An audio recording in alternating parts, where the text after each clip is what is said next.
My name is Lily. I'm 27 years old, and for as long as I can remember, I've worn two labels that never really belonged to me: broke and worthless. At least, that's what my own family liked to say. To them, I'm the girl who never has the newest bag, the flashiest car, the designer anything. The one who shows up in the same shoes as last year and dares to call that fine.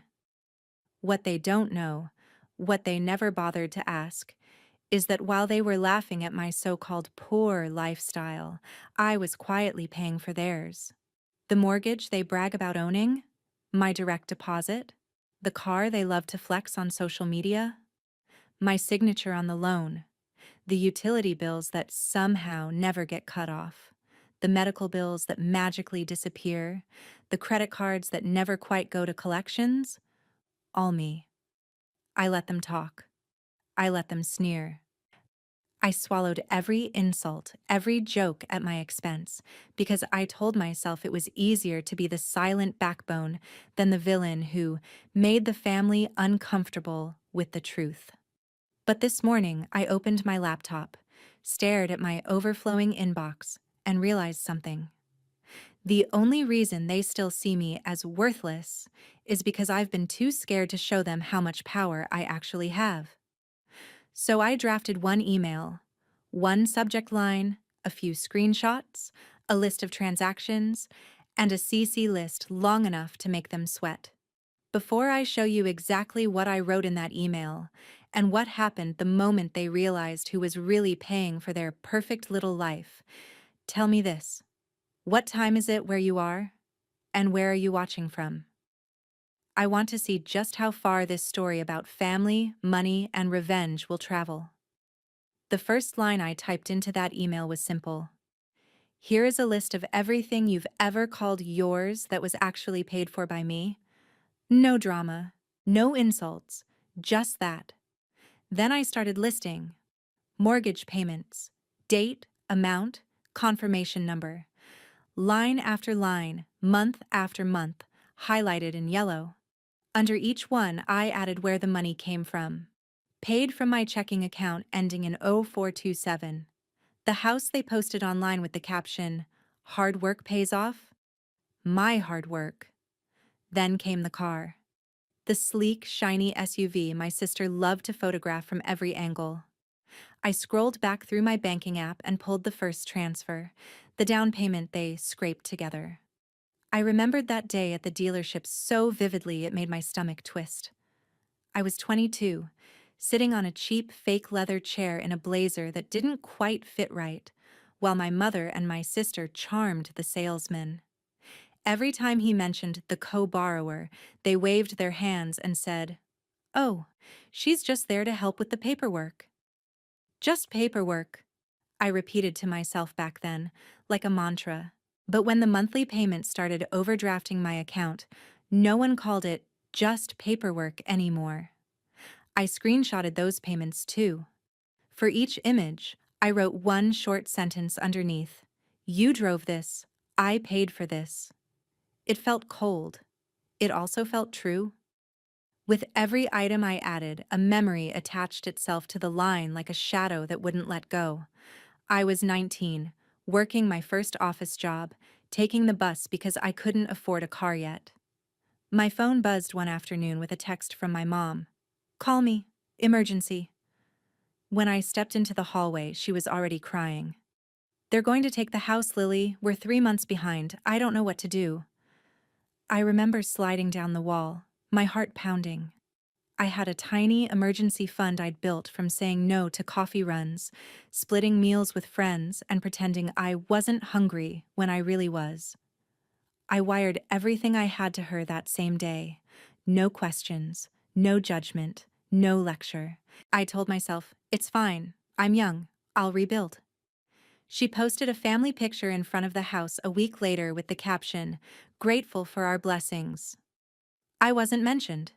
The bank transfer wasn't either. That was the first time I realized something. My sacrifices weren't just invisible, they were convenient to forget. As I kept typing, the list grew ugly in its honesty. Utilities, electricity, gas, water. Every time they bragged about never letting the lights go out, it was because I'd quietly stepped in before the shutoff notice turned into a truck outside their house. I added the receipts from the times I'd woken up to a frantic call. Lily, the power company made a mistake. We're about to get cut off. Can you just cover it this once? Just this once. Repeated so many times it turned into background noise. Then there were the medical bills. Those were the ones that hurt the most. Not just because of the money, but because of the emotional blackmail attached. You know I'd do it for you, my mom would say. The difference was, she'd say it. I'd actually do it. I attached confirmation emails from hospitals, pharmacies, labs. Under each one, I added, "Covered in full by me so no collections would call you." I wasn't trying to humiliate them. I was documenting a history they'd erased. Between attachments, I caught myself hovering over the delete key, wondering if I was being petty. Was I overreacting? Was I blowing things out of proportion? Then I remembered sitting at a family dinner when I was 24, exhausted from working overtime to catch up on my own rent because I'd bailed them out again. My mother lifted her glass and joked, "We all know Lily's not good with money. She's always too broke for nice things." Everyone laughed. I laughed too, but my stomach twisted so hard I couldn't finish my food. No one at that table knew I had paid their late fees the week before. No one asked why I was too broke. I was just the joke. So I scrolled back to the top of the email and added another line. "You've spent years calling me irresponsible without ever asking where the money you needed came from." I decided to structure the email like an invoice, not because they owed me all that money back. I'd already accepted I was never seeing it again, but because I wanted them to understand the scale of what they'd taken for granted. I grouped things into sections: housing, transportation, emergencies, lifestyle. Under lifestyle, I listed the credit card payments I'd made when they accidentally maxed out cards on vacations, dinners, and gifts they couldn't afford. I remembered one Christmas when my sister posted a photo haul of her presents with the caption, "When your family spoils you because you're worth it." What the photo didn't show was me sitting at my kitchen table, staring at my own bank account in the red because I'd paid off the card they used for just a few last-minute gifts. I put those payments in the email too. Underneath, I wrote, "You said you deserve to be spoiled. This is what it cost me." At one point, I stopped typing and just stared at the glowing screen. The document was long now, pages of proof, numbers, receipts that didn't care about feelings or excuses.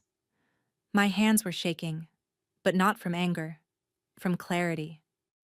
I realized how long I'd been telling myself a story that kept me stuck. They don't understand, but they love me. This is what family does. Money is just money. But that wasn't true, was it? Because if money were just money, they wouldn't weaponize my lack of visible wealth against me every time they wanted a laugh. If love was really the foundation here, respect wouldn't be so conditional on optics and performance.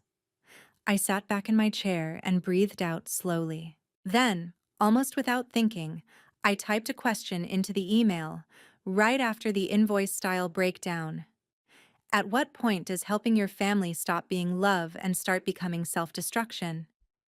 I didn't know if they'd even read that line, but I needed it there for me. The last thing I added before closing the draft was a short paragraph, measured and emotionless. "I'm not sharing this to hurt you. I'm sharing this because you've built a version of reality where I am broke, irresponsible, and worthless, while quietly relying on me to survive. Both cannot be true. You don't get to mock the person whose name is on the payments that keep your life afloat." I read the email from top to bottom, my chest tight, my teeth clenched. Then I did exactly what I'd always done at this stage. I hit save draft instead of send. Some old habits don't break easily. My cursor blinked on the screen like it was daring me to be brave. I closed the laptop. I told myself I'd never actually send it. I had no idea that the next message I'd get, an invitation to yet another perfect family dinner, would be the final straw that turned this draft I'd never send into the match that burned their whole facade to the ground. Family dinner on Saturday. My place. Don't be weird, just come.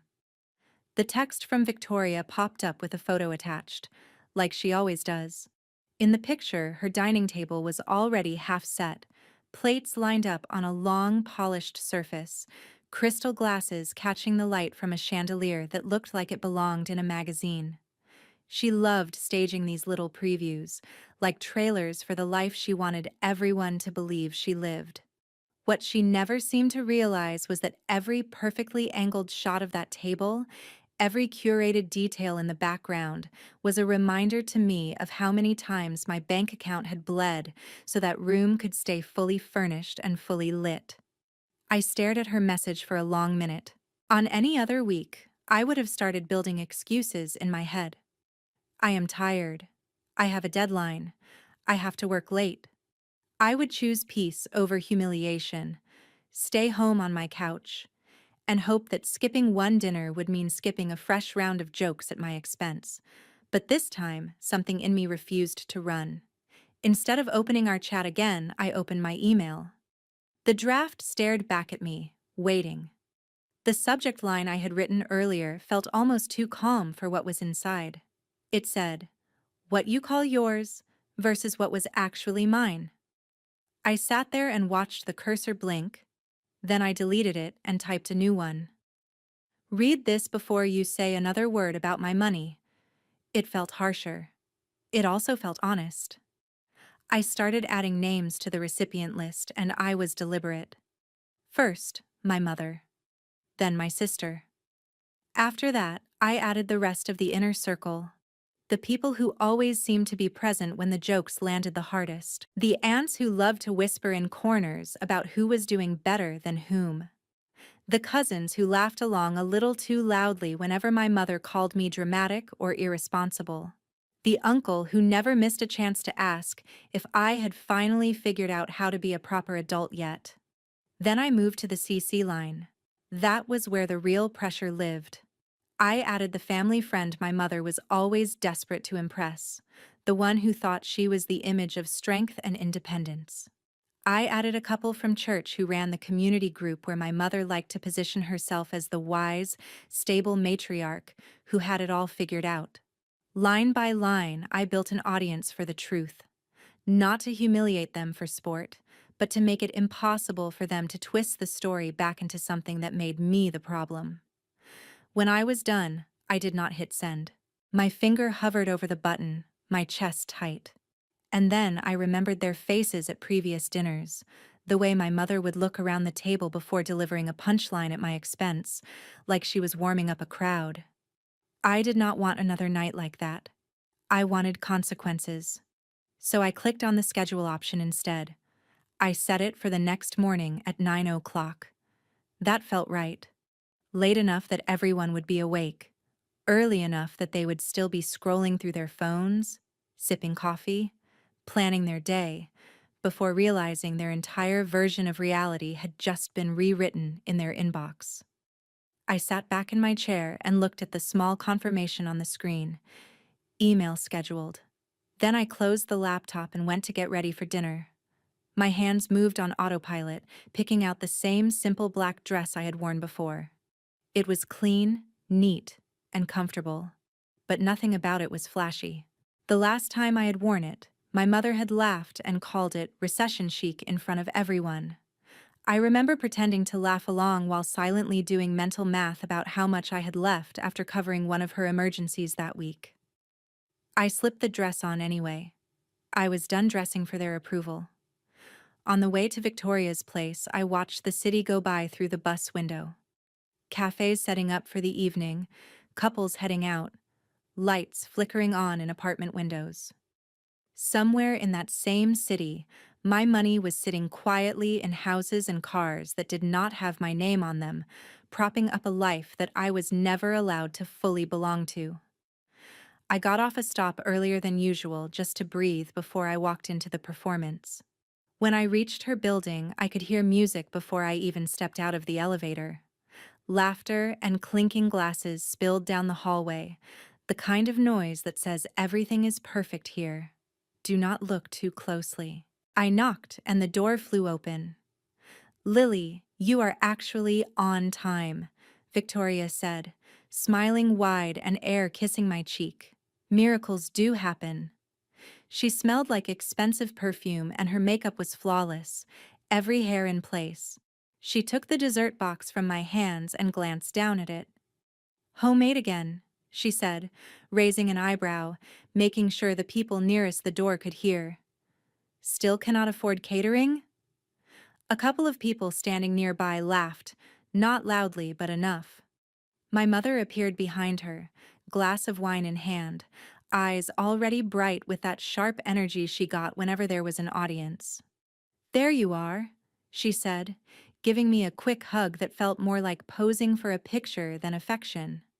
"We were just saying we hoped you would not cancel last minute because your bank account had a panic attack." More laughter around us, and a few sympathetic looks that did nothing to soften the sting. I walked past them into the dining room, and it was exactly what I expected. The table from the photo now fully set with candles, heavy cutlery, and plates that looked like they had never seen a dishwasher. Bottles of wine lined up on the sideboard, labels turned outward on purpose. Little touches everywhere to say we are doing well. We are not like those people who struggle. I took my seat near the middle of the table, close enough to be part of conversations, far enough from the head of the table where my mother liked to sit and steer everything. As people settled, phones came out, photos were snapped, and I watched one cousin angle her camera carefully to capture the table and my sister's outfit, but not the fact that she was behind on payments for the car parked outside. For a moment, I felt the old, familiar urge to shrink, to make myself small and quiet and agreeable so the night would pass without too much damage. Then I remembered the email waiting on the server, set to send itself in less than 12 hours. I remembered the subject line, the receipts, the total. For the first time in a long time, I did not feel powerless in that room. They could still laugh. They could still take their shots. But the clock was ticking now, and none of them knew it. I let myself smile, just a little, as my mother raised her glass for the first toast. Tonight, they saw the same Lily they always thought they understood. Tomorrow morning, when they opened their inbox, they would finally meet the version of me they had been living off without ever acknowledging, the one who knew exactly what she was worth, down to the last cent. Dinner was exactly what I expected. Soft music, nice plates, my sister's apartment dressed up like a showroom. Everyone talked about work wins, trips, and new things they had bought. My mom sat at the head of the table with a glass of wine, telling stories about how she had always kept this family together, how she was the one who made sure nothing ever fell apart. People nodded, laughed, topped off her glass. I sat in the middle, the quiet one in a plain black dress, thinking about the email waiting in my outbox, scheduled for 9 tomorrow morning, full of proof that the story they loved telling was not the whole truth. For a while, I did what I always do, faded into the background. My sister bragged about her spa membership and a trip she wanted to recharge. An aunt complimented the apartment and the car parked downstairs. Nobody mentioned late notices or calls from the bank. Nobody mentioned the nights they had called me because something was about to be cut off. To them, I was still the Lily who did not travel, who wore the same clothes more than once, who always said she was watching her budget. That version of me made sense to them. It made their own choices look better. The first hit came exactly when I knew it would. My mom set her fork down and looked straight at me. "So, Lily," she said, stretching my name. "How is life in that little apartment? Still pretending you like living like that? Or are you finally ready to admit you just cannot keep up?" A few people laughed. My sister smiled, waiting to join in. I took a breath, put my fork down, and met my mom's eyes. Normally, I would have shrugged, made a joke, moved on. Tonight, I stayed voyant. My life is fine, I said. My rent is paid. My lights stay on. My fridge has food. I am okay. My mom gave a small, disbelieving laugh. Oh, come on, she replied. Every time we invite you somewhere, you say you are broke. You bring homemade food instead of just sending money. You never join us on trips. At some point, you have to admit you are struggling. That is not a crime. Victoria jumped in. Exactly, she said. You work constantly, but what do you have to show for it? No vacations, no upgrades, nothing fun. That is not a strategy. That is just being broke. Broke. They loved that word when it came to me. They said it lightly, but it landed heavy every time. It used to cut right through me. After building that email and seeing my life in numbers, it just sounded lazy. You really think I am broke? I asked. My mom shook her head, still smiling. Lily, she said, you are almost 30 and still living like a student. You always talk about how tight things are. We are not attacking you. We worry about you. You could worry less and ask more, I said. None of you ever ask why I say no. You just decide I am failing. My sister rolled her eyes. Here we go, she muttered. The mystery speech. If you are struggling, just say it. Do not try to make us feel bad because you made bad decisions. I looked at the necklace around her neck, the one I remembered from a bill I had helped pay. I looked at the car keys on the table, attached to the car I had co-signed for. My throat tightened. I was not choking on shame this time, just on everything I could have said. I am not trying to make anybody feel bad, I said. I am asking you to think. How do you think so many things in this family have stayed afloat? The table went quiet. My uncle stopped mid-sentence. An aunt set her glass down. My mom's smile faded. What are you trying to say? She asked. That we cannot handle our own lives. That we are using you. We are family. Families lean on each other. You are acting like you are some kind of hero. Leaning on each other means both sides get support, I replied. Has that ever really been true for me? No one answered. The silence sat between us, heavier than any joke they had thrown at me. My sister finally spoke. So we have needed help sometimes, she said. Who has not? That does not mean you get to act like we owe you everything. You do not owe me everything, I said. You owe me respect. You owe me not turning me into a story about how broke I am while I am the one making sure certain bills get paid and certain things do not get taken away. The word bills changed something in my mom's face before she forced another laugh. Listen to yourself, she said. What bills? You make it sound like we are drowning. We always find a way. You find a way, I answered, because someone has been catching you every time you fall. My voice was even. My heart was pounding hard enough to feel it in my hands. After that, nobody slipped fully back into the easy rhythm they loved. People tried to change the subject. Jokes landed, but not quite right. I caught a cousin looking at me like he was replaying old moments in his head. My mom went back to her stories, but her eyes flicked toward me more often, as if she was trying to measure how far I was willing to go. When I stood to clear plates, my mom followed me into the kitchen. Away from the table, her voice dropped. Whatever you are planning, she said, do not forget who raised you, who took you in, who gave you everything you have. I set the dishes down and turned. You gave me a home, I said. I will always be grateful for that. But you did not give me everything. I have given you a lot too. More than you have ever admitted. Her jaw clenched. You are playing a dangerous game, Lily, she warned. Do not make a mistake you cannot fix. I walked past her back toward the hall. I already did, I said. I let this go on for years. Later, when I stepped outside, the air felt colder than when I arrived. On the sidewalk, my phone buzzed with a notification from the family group chat. A photo appeared. Everyone around the table, arms linked, smiling at the camera, glasses raised. The caption said, "Family over everything." I stared at my own face on the edge of the frame, half turned away. They still believed that. They still believed the joke was on me. Tomorrow morning, when they woke up and saw my name in their inbox, they were finally going to learn what family over everything had really meant. One person paying the price while everybody else laughed. For almost 3 years, my parents existed in my life like background noise. There, but easy to tune out. A stiff, happy holidays email. The occasional forwarded chain message.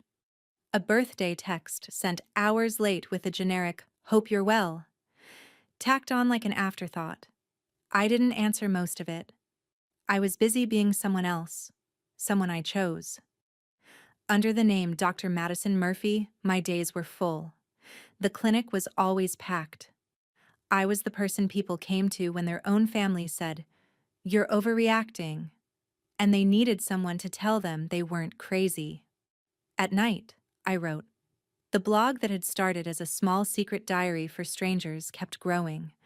More comments, more shares, more private messages that all sounded like variations on the same sentence.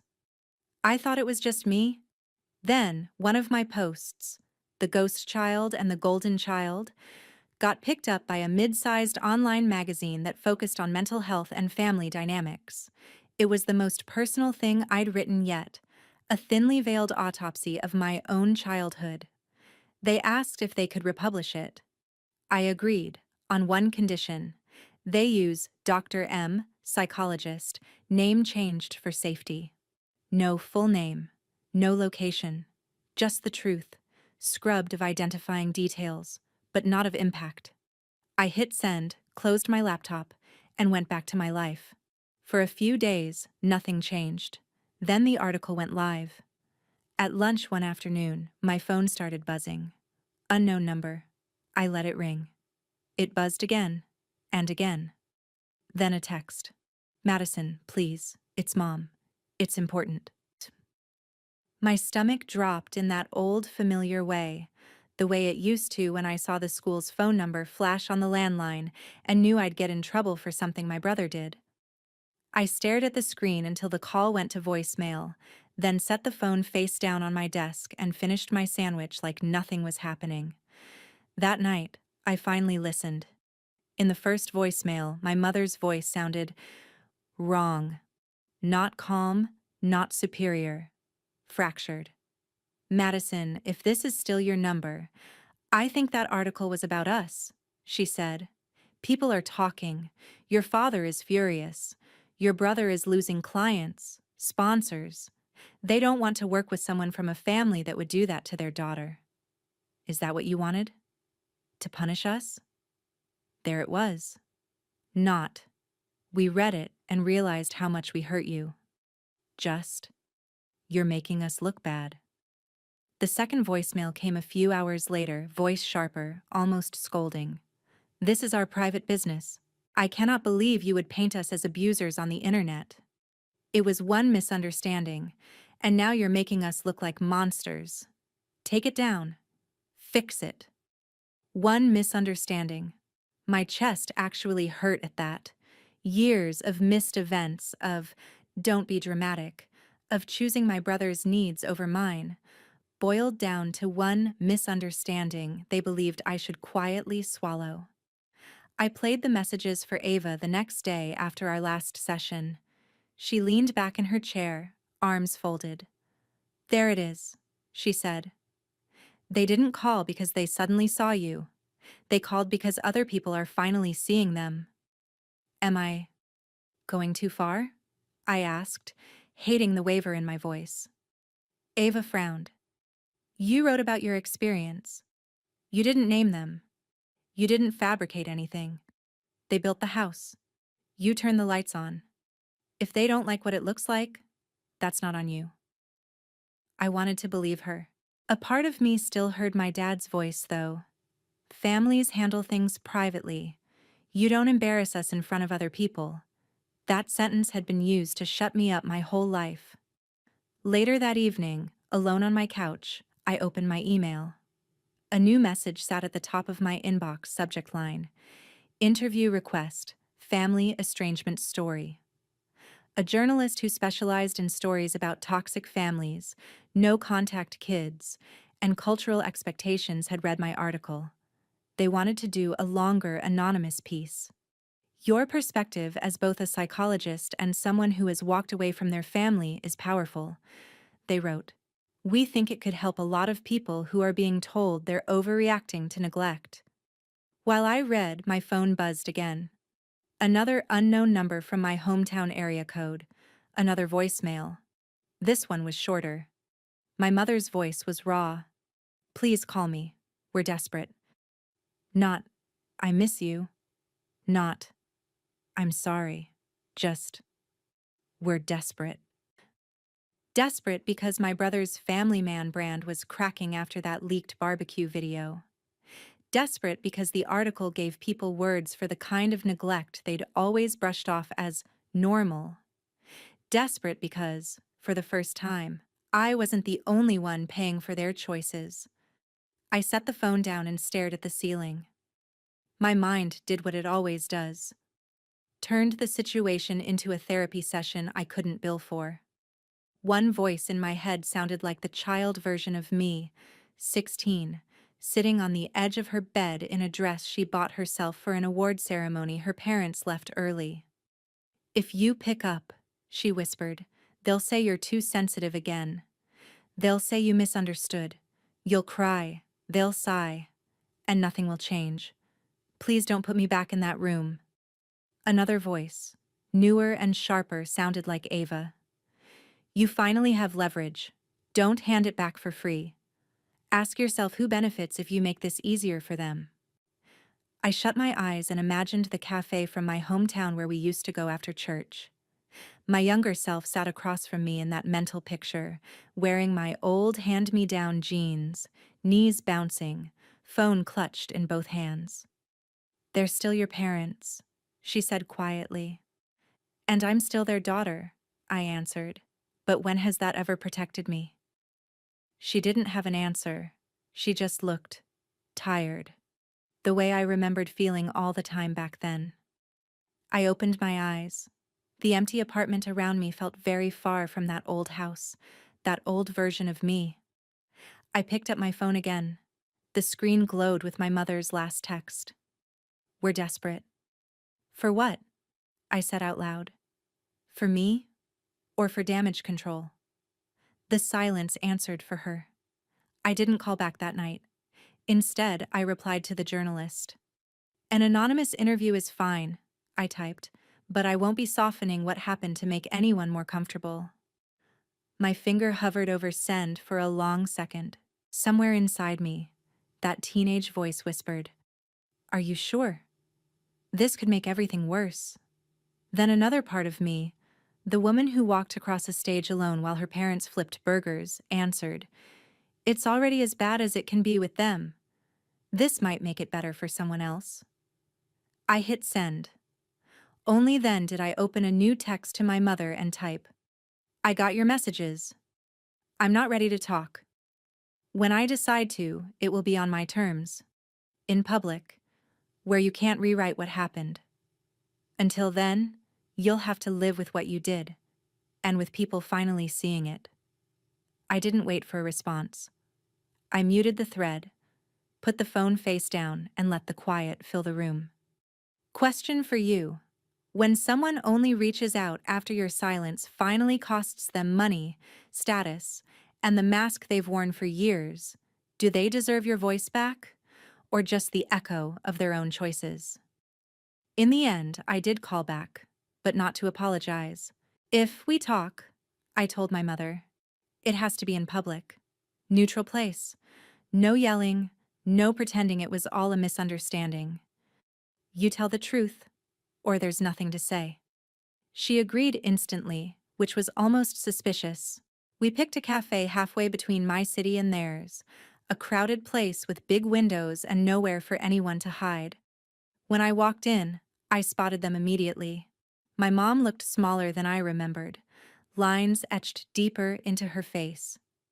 My dad looked exactly the same, just older, jaw clenched, arms crossed, anger hiding under a layer of calm. My mom stood like she wanted to hug me. I stopped just out of reach. "Hi," I said. "It's Dr. Murphy now." My dad's eyes flickered. He didn't like that. We sat. There was an awkward dance of menus and coffee orders, like we were strangers on a bad first date. As soon as the waiter left, my mom leaned in. "We're under attack," she began. "Ever since that article, people have been judging us. Your brother's sponsors are pulling out. Clients are avoiding him. Your father's position at the club is in question. This is hurting our whole family." I pulled my phone out, opened the family chat screenshot from my graduation day, and slid it across the table. My message: "Today I became Dr. Madison Carter. You chose burgers over being there. I won't forget that." Her reply: "We said we'd celebrate next week. Why are you making this about drama?" And beneath that, my dad's voice recording: "Don't be dramatic. It's just a ceremony." "You mean this?" I asked. "This is what I described. You're upset that people finally see it." My dad's mouth tightened. "We made a mistake. People make mistakes. That doesn't mean you get to smear us online and destroy our lives." "Interesting choice of words," I said. "Because when you skipped my doctorate graduation, that was not just a mistake. It was a choice. You didn't forget. You prioritized convenience. I just wrote down what happened." My mom's eyes brimmed with tears.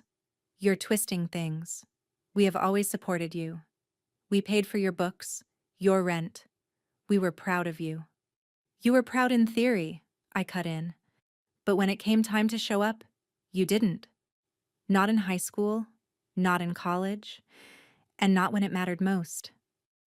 "Did you forget leaving early from my high school graduation to get to his practice game, or skipping my scholarship reception because he needed the car?" They went quiet.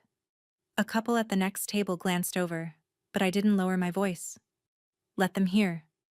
For once, I wanted witnesses. "We tried our best," my mom whispered. I laughed once, softly. "No, you tried your best with him. With me, you did the bare minimum and called it parenting. And when I finally pointed at the pattern, you called me dramatic." My dad leaned forward, voice low but hard. "We are not villains in your little revenge story. Families have problems, but you don't take them to the internet. That's betrayal." "You want to talk about betrayal?" I asked. "You betrayed me every time you made it clear I was optional. All I did was stop keeping your secret. That's not betrayal. That's disclosure." I pulled a printed copy of the article from my bag and tapped the pages. "Do you know how many people wrote to me because of this?" I said. "People who went through the same thing. People who thought they were crazy because their families told them their pain was no big deal. You're not mad that I lied. You're mad that I told the truth where other people could hear it." My mom's tears finally spilled over. "So what do you want? You want us to grovel? You want us to admit we're awful parents?" I met her gaze. "I wanted you to show up. When you didn't, I wanted you to own it. Not spin it. Not excuse it. Own it." The silence that followed was heavier than any shouting match we'd ever had. My dad broke it. "You've made your point," he said stiffly. "You've punished us. So now what? You come home. We move past this. You're our daughter. Question for you. If the people who broke you only admit they're hurting when their comfort is threatened, do they deserve to keep calling you family?" There was a time when hearing "you're our daughter" would have shattered me, sent me running back just to be loved a little. Sitting in that cafe, I felt tired. Not angry, not hysterical, just done. "No," I said finally. "I'm not coming home." My mom recoiled like I'd slapped her. "You can't mean that," she whispered. "We're still your parents." "Biologically, yes," I replied. "Emotionally? You fired yourselves a long time ago. I just finally accepted it." My dad scoffed. "You changed a name on some papers and now you think that erases blood?" I reached into my bag and pulled out an envelope. Inside were copies of my legal documents: court order, updated license, professional registration. I slid them across the table. "This doesn't erase blood," I said. "It erases entitlement. This is the name on my degrees, my clinic door, my writing. Madison Murphy. That's who I am now. You don't get to use the old name to drag me back into a role that nearly killed me." My mom's hands trembled as she unfolded the papers. Tears blurred the ink. "So that's it?" she asked. "You're erasing us from your life?" I shook my head. "No, I'm just refusing to let you keep erasing me from mine. I invited you into my milestones. Again and again, you chose something else. I believed you. I finally adjusted my life to match what you showed me." My dad's voice rose, telling me I was overreacting, that normal families had worse issues, that I was blowing one event out of proportion. I cut him off. "This isn't about one barbecue.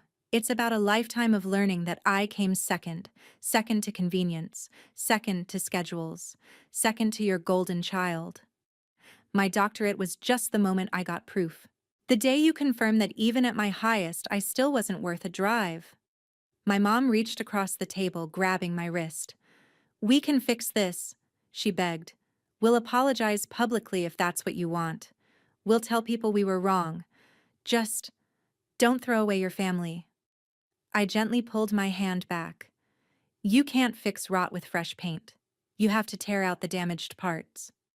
For me, that means tearing myself out of this system where I'm only loved when it doesn't cost you anything." I stood, the chair scraping softly. "From now on, if anyone asks you about me, tell the truth. Tell them you had a daughter who became the first doctor in the family, and you chose a barbecue over her graduation. Tell them you called her dramatic. Tell them you only reached out when her story started costing you money and status." My dad glared up at me, eyes fierce. "You're going to regret this one day," he hissed. I looked at him and realized the spell was broken. His disapproval no longer felt like a death sentence. "Maybe I will," I said. "But I already regret every year I spent begging for scraps of love from people who couldn't bother to sit in a chair and clap. I'd rather regret walking away than regret never doing it." I picked up my bag. My mom's voice cracked behind me, saying my old last name like a spell that used to work. It didn't. I walked out of the cafe, out into the sunlight, and for the first time in my life, the word selfish didn't sting. It felt like self-defense. In the months that followed, the texts came in waves: anger, guilt, bargaining, nostalgia. Then, eventually, silence. Through relatives, I heard that my brother's reputation took a hit, that my parents complained about being slandered, but still never actually explained what they'd done. That's fine. My revenge was never about them admitting guilt. My revenge was simple. I took myself away. I built a life under a name they don't get to claim. My patients know me as the doctor who believes them. My friends know me as the woman who will show up.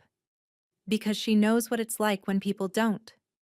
My chosen family knows I will never pick a barbecue over their milestones.